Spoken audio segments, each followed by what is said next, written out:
안녕하세요. 12월 1일입니다. 네.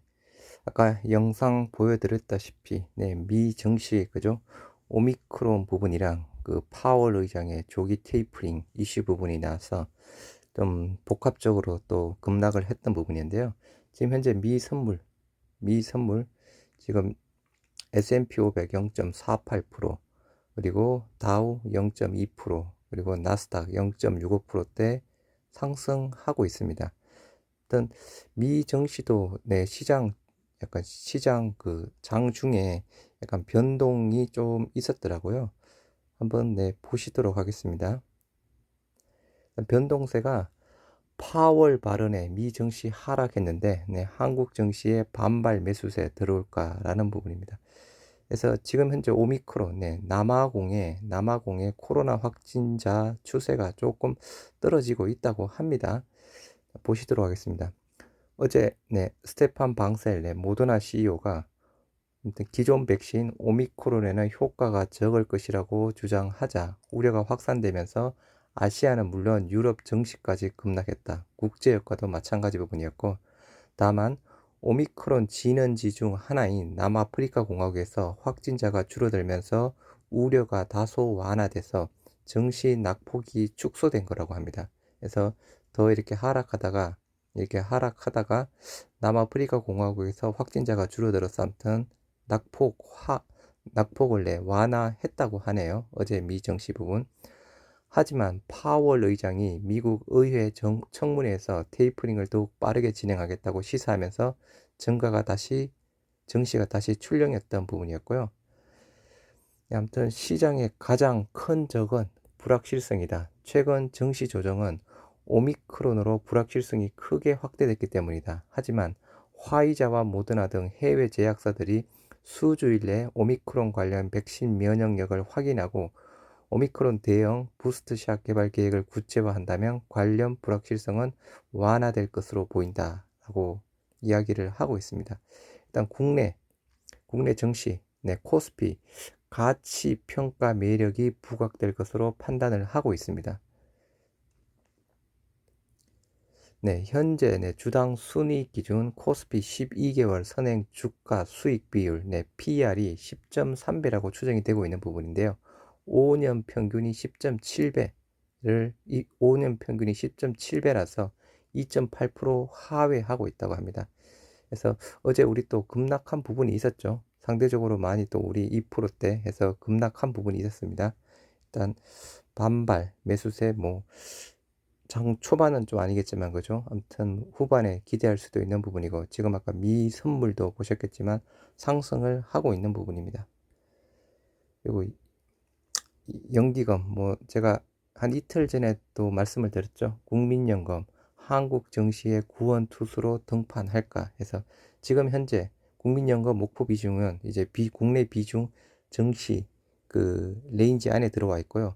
최대 18.98포인트 퍼센트 포인트로 약 12조 원 여력 있다고 합니다.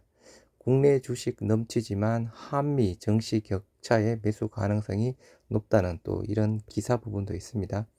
물론 이틀 전인가요? 제가 그때도 소개를 시켜드렸던 부분이었죠. 지금 속보로 바이온테크, 화이자랑 지금 백신 공동 개발하고 있는 회사 부분이죠. 바이온테크 CEO, 화이자 백신 오미크론 중증 전환 안 되게 보호할 것이다 라고 속보가 들어왔습니다. 독일 바이온테크 최고 경영자가 미국 화이자와 공동 개발하고 있는 코로나19 백신이 새로운 코로나 변이 오미크론으로 인한 중증으로 전환하지 않도록 강력한 보호를 제공할 것이다 라고 전망했습니다. 다만 그 CEO, 바이온테크 CEO는 오미크론 변이로 인한 보통이나 약한 증상에서는 백신의 효능이 일부 떨어질 것으로 예상된다고 이야기를 했다고 합니다. 그래서 보통 약한 증상에서는 좀 백신의 효능이 떨어지는 부분이지만요. 중증으로는 전환하지 않도록 강력한 보호를 제공할 것이다 라고 이야기를 하고 있습니다.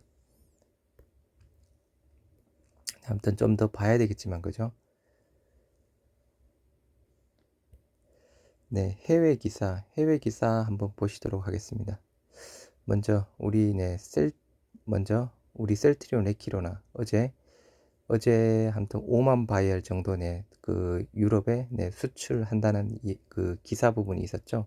지금 불가리아발 기사 부분입니다. 그래서 불가리아에서 대략 우리 셀트리온 레키로나 대략 2,000회분, 2,000명분 정도를 구매했다는 그런 내용 부분인데요. 불가리아 현지 기사입니다. 그래서 11월 12일부터 사용이 허가된 의약품 레키로나의 배송 문제입니다. 판매 허가 보유자는 셀트리온 헬스케어 헝거리 법인.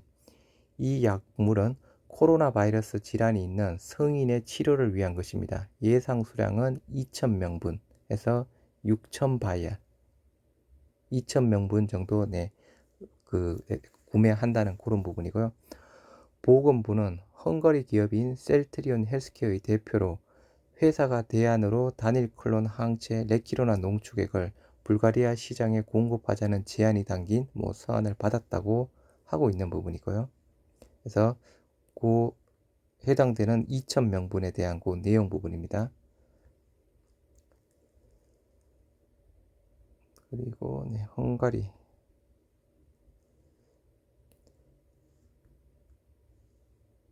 11월 11일 보건부 지도부에 의해 주입용 단일 클론 항체 레키로나 농축액 6,000개 바이알 구매 절차를 시작하기로 한 결정이 내려졌다. 최초 공급된 단일 클론 항체인 카시리비밥의 임대비밥 전량이 이미 병원에서 충분히 유통, 전달, 투여되는 시점에 병원 시설에 단일 클론 항체를 지속적으로 제공하는 것이 목표다. 그래서 그죠? 약간 또 기존에는 리제네논 거를 사용하고 있었는데 이제 또 효과가 좋다 보니까 그죠? 항체 치료제 재고 확보 차원에서 지금 주문이 들어간 것으로 생각이 듭니다. 하루 뒤인 11월 12일 유럽 집행위원회는 유럽의약품청의 권고에 따라 셀트리온 헬스케어, 아무튼 그거는 정식 승인 받았다는 부분이고요. 아무튼 불가리아에서 우리 셀트리온 레키로나 2,000명분 구매했다는 부분이고요. 어제 5만 명분 중에서 아마 포함이 되어 있지 않을까 싶습니다. 그죠? 2,000명분. 5만 명분 중에서 불가리아가 2,000명분 정도 포함이 된 게 아닐까 그냥 그 추측을 한번 해봅니다.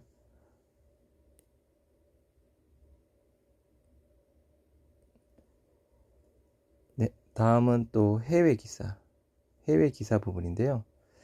해외 기사 우리 그 셀트리온 혼합형 레키로나와 CTP63 혼합형에 대해서 이야기를 하고 있습니다. 오미크론, 셀트리온, 분무형, 흡입형 이야기를 하는 부분이죠. 흡입형 코로나19 항체 칵테일 개발 가속화하겠다라는 부분입니다. 오미크론의 돌연변이가 혼합되어 새로운 코로나19 바이러스가 우리의 기존 방어를 회피할 것이라는 두려움을 불러일으키면서 셀트리온은 병원체에 대해 여전히 효과적일 수 있다고 생각하는 분무 칵테일에 대한 작업을 강화하고 있습니다. 제안된 후보는 최근 유럽에서 승인을 얻은 레키로나와 연구 중인 CTP63을 결합한 것입니다. 지난 7월 인할론 바이오파마와 제휴한 셀트리온은 자가 투여가 가능하고 기도 점막에 바이러스를 가두며 항체를 폐의 주요 전장으로 신속하게 전달할 수 있는 IN006이라 불리는 레키로나의 분무 제형에 대한 데이터를 보유하고 있습니다. 그러나 오미크론은 레키로나의 힘을 약화시켜 분무 전달의 잠재적 이임을 무효화할 수 있습니다. 아직 확인된 부분은 아니지만 그죠? 그럴 가능성이 좀 있을 거라고 봅니다. 이에 셀트리온은 분무형 레키로나와 초기 단계인 CTP63을 결합할 계획입니다. 국내 기사에는 다 나온 부분이었죠. 그래서 이런 내용 부분이 해외 기사에 실려 있다는 그런 내용에 대한 부분을 보여드렸습니다. 다음은 뉴욕 증시 간단하게 정리가 된 영상이 있는데요. 한번 보시도록 하겠습니다. 증시 어떻게 끝났습니까? 어떻습니까? 뉴욕 증시의 반등이 하루로 끝났습니다. 화요일장에서 또다시 급락하는 모습 보였는데요. 하락장의 주요 원인은 테이퍼링과 오미크론 두 가지였습니다. 제롬 파월 미 연준 의장은 12월 FOMC 회의에서 테이퍼링 속도를 높이는 방안을 논의할 것이라고 밝혔습니다.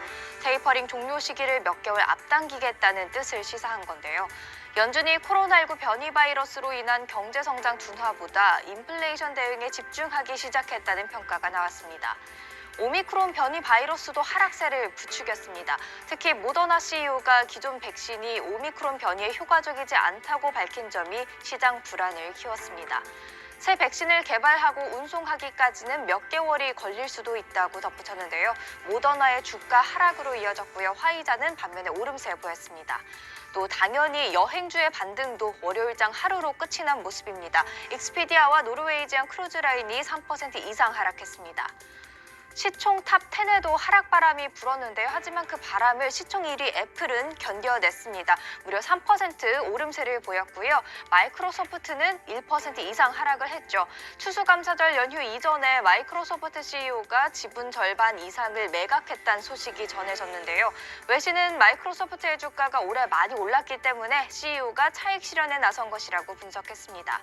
아마존의 주가도 하락하기는 했지만 블랙 프라이데이와 사이버 먼데이에 역대 최대 매출을 달성했다고 자랑했습니다. 4분기 실적에 청신호가 켜졌다는 해석이 나옵니다. 테슬라도 하락장 속에서 상승 마감했습니다. 영국의 반독점 당국이 메타의 GP 인수에 제동을 걸며 매각을 명령했죠. 메타에 더욱더 하방 압력이 더해지는 분위기였고요. 반도체주, 경기 민감주 모두 하락 마감을 했습니다. 오미크론 때문에 경제 성장이 둔화될까? 미 10년물 국채금리도 다시금 1.5% 아래로 떨어지면서 1.439%를 나타내고 있습니다. 국제유가도 흔들린 건 마찬가지였는데요. 전장에서 배럴당 $70 턱밑까지 회복을 했던 WTI 다시 5.4%가량 빠지면서 배럴당 $66 선의 거래를 마쳤고요. 브렌트유 현재 4% 가까운 하락률을 보여주고 있습니다. 유럽 증시도 매파적인 파월 의장의 발언과 오미크론 공포에 일제히 하락 마감했습니다. 서학개미 브리핑으로 이어갑니다. 서학개미가 기술주에 강한 자신감을 가지고 있는데요. 탑10이 모두 기술주입니다. 10위의 유니티 소프트웨어는 게임 개발용 소프트웨어 업체로 메타버스 유망주로 꼽힙니다. 또 순위권에 반가운 이름이 등장했죠. 9위에 니콜라가 있는데요. 작년에 사기 논란으로 휘청였지만 수소 사업의 성장 가능성에 큰 기대를 갖고 있는 서학개미가 저가 매수에 나선 것으로 풀이됩니다. 나스닥 100 지수의 일간 수익률 2배를 추종하는 QLD가 8위, 또 지수를 그대로 추종하는 QQQ가 6위에 올라와 있습니다. 또 그 사이에 ASML이 있는데요. 극자외선 노광 장비를 독점 공급하는 곳이죠. 코로나 시국에도 직원을 6,000명이나 늘린 슈퍼을인데요. ASML은 계속되는 디지털화 추세와 반도체 부족 현상으로 제품에 대한 수요가 계속될 것으로 내다봤습니다. 메타버스 테마를 대표한다고 할 수 있는 로블록스도 러브콜을 받으면서 5위에 올라와 있습니다. 11월 한 달 동안에만 무려 59%에 육박하는 강한 상승세를 보였습니다. 반도체 대장주 엔비디아도 메타버스 테마로 묶일 수 있는데요. 엔비디아가 설계한 고성능 컴퓨팅 칩 활용 범위도 무궁무진해서 이 성장세가 이어질 것이란 평가가 많습니다. 아이온 Q에 대한 국내 기사가 많지 않습니다. 그만큼 낯선 해외 종목일 수 있는데요. 그래도 서학개미 사이에서만큼은 뜨거운 종목이죠. 순매수 결제 금액 상위권을 계속해서 달리고 있습니다. 이어서 단골 손님인 TQQQ와 테슬라가 각각 2위, 1위를 차지했습니다. 한편 테슬라는 가동이 임박한 베를린과 텍사스 기가팩토리 덕분에 내년에 차량 생산 능력이 확대돼 차량 인도량이 50% 급증할 거란 전망이 있습니다. 내년에도 주가가 강한 상승세를 이어갈지 지켜보시죠. 비트코인 가격은 7천만 원 초반대에서 등락을 반복하는 모습 보이고 있는데요. 오전 6시 기준으로는 7,100만 원대에서 계속해서 거래 이어가고 있습니다. 원달러 환율은 1,187원 90전에 마감이 됐습니다.